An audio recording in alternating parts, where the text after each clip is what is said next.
One of the biggest questions in American history comes down to this simple question. Was Governor Connally shot in the back at this point in the Zapruder film?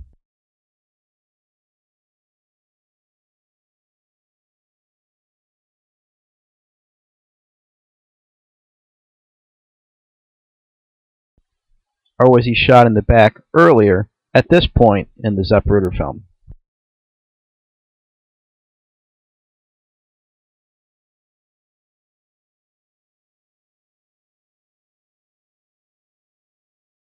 The official U.S. government investigation concluded that a single bullet hit President Kennedy in the back about point 1, exited his neck at 2, and then hit Governor Connally at the back at point 3, about the time we see them exit from behind the sign. What does John Connally say happened when he was shot in the back? The blow was of such force that it bent me over, and I immediately... And when is Governor Connally bent over? In the Zapruder film, the reaction started immediately after the sign, Kennedy on the left and Connally on the right.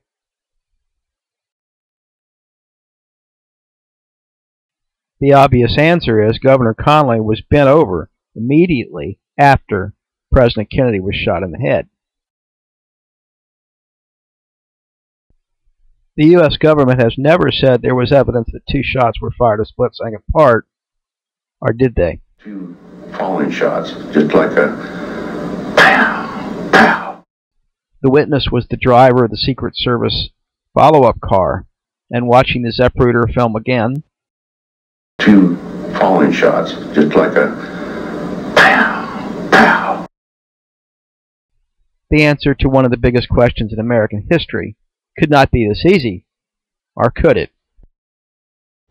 The blow was of such force that it bent me over.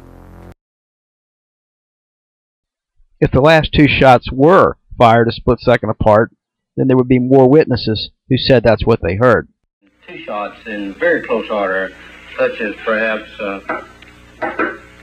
almost on top of each other, while there was some pause. The two shots were immediate. It was almost as if one were an echo of the other. They came so quickly. The sound of one did not cease until the second shot. With the second and third shots, I did see the president being hit. I literally saw his head explode. I heard the crack, crack of two rifle shots. About like that. The third and the fourth shot was almost simultaneous. Puis deux autres. So why haven't you seen these witnesses on TV before if they said they heard two shots very close together? There is an old axiom among lawyers that nothing carries more weight with a jury or is less reliable than eyewitness testimony. In this case, we have just learned that the testimony of assassination ear witnesses also is unreliable. Walter Cronkite concluded because only some of the witnesses heard bang bang that you shouldn't believe any of them. Walter Cronkite is correct, though, that no matter how many witnesses said they heard bang bang, that doesn't prove that's what happened. But there is independent evidence that proves that the last two shots were fired a split second apart. See the book for that explanation in Chapter 3. CBS News also ignored the independent evidence that would have proved the last two shots were fired 0.7 of a second apart. To finally understand the Kennedy assassination, read the book that finally shows what happened almost a half century ago.